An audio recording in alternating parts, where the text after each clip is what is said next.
pada masyarakat. Saya minta maaf sedalam-dalamnya sekali lagi. Meminta maaf yang sebesar-besarnya atas setiap perkataan yang keluar dari mulut saya.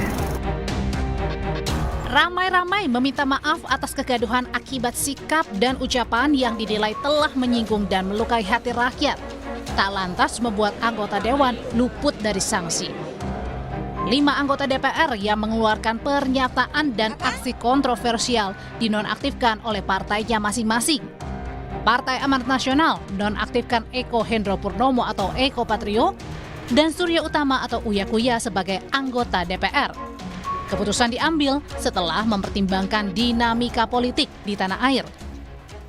DPP Partai Amanat Nasional memutuskan untuk menonaktifkan saudaraku Eko Hendro Purnomo dan saudaraku Surya Utama sebagai anggota DPR RI dari fraksi Partai Amanat Nasional DPR.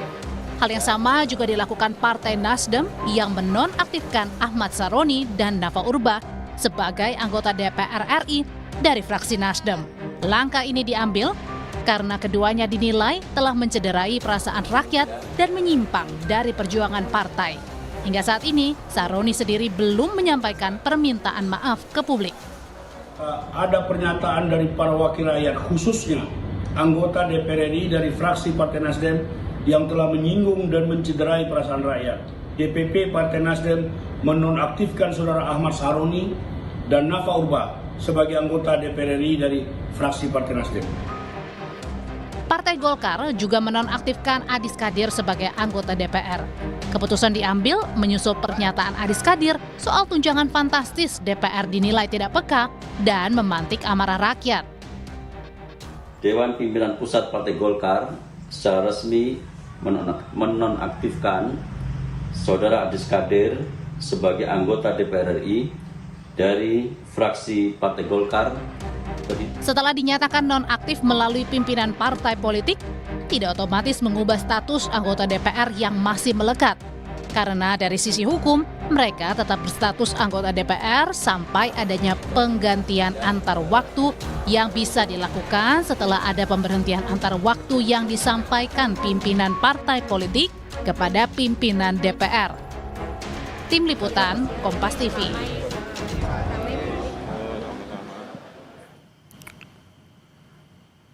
Saudara, sejumlah anggota DPR RI dinonaktifkan oleh partai politik buntut pernyataan mereka yang dinilai kontroversial hingga melukai hati rakyat. Namun ternyata mereka yang dinonaktifkan itu nyatanya masih menerima gaji, saudara. Apakah langkah ini bisa meredam unjuk rasa yang terjadi di berbagai daerah?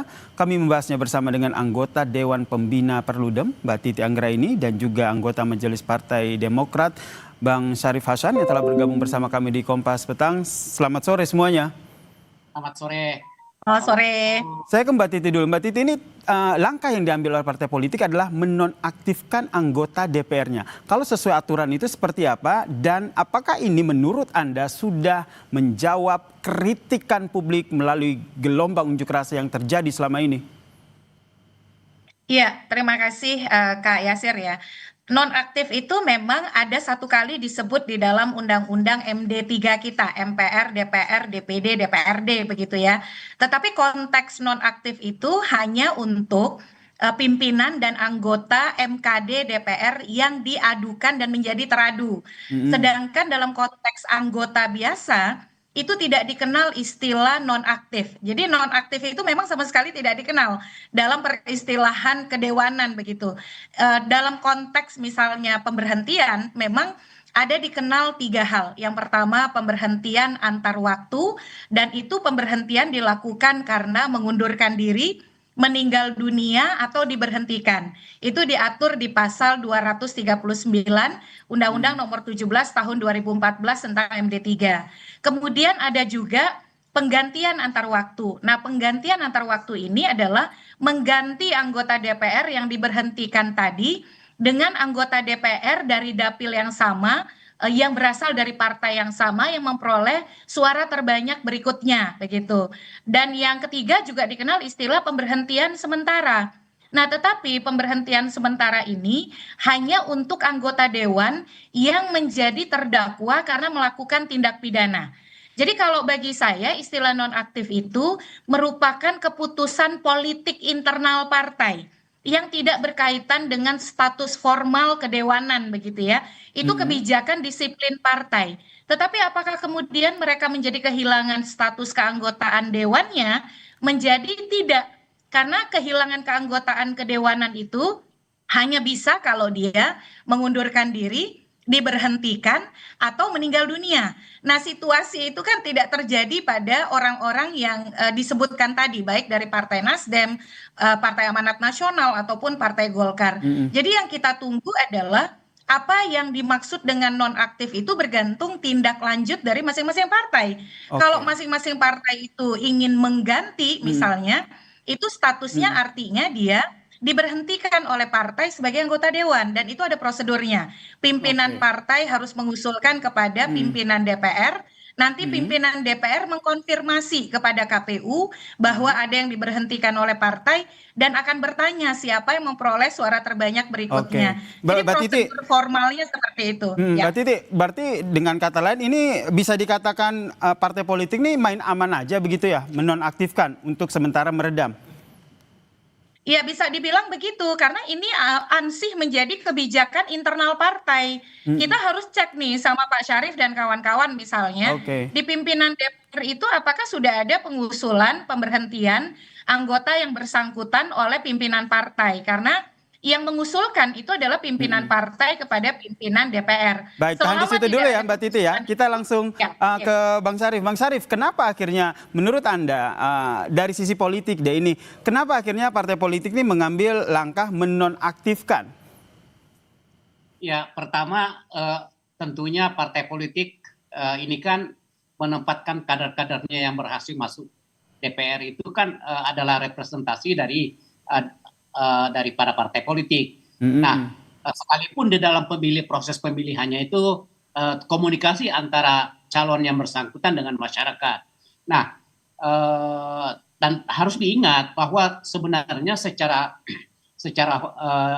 de jure bahwa keberadaan anggota DPR itu adalah merupakan representasi juga dari partai. Jadi kalau partai mengambil suatu kebijakan untuk menonaktifkan, saya pikir ini adalah langkah politis, tetapi sekali lagi langkah politis ini tidak berdampak kepada keberadaan para anggota tersebut. Satu hal yang patut untuk dicermati bahwa persyaratan untuk menjadi penggantian antar waktu itu ada 3 hal. Tadi sudah dijelaskan oleh Mbak Titi. Nah, kuncinya adalah sebenarnya kalau seandainya anggota DPR itu tidak mau mengundurkan diri, maka itu sampai kapanpun tidak akan bisa dilakukan PAW.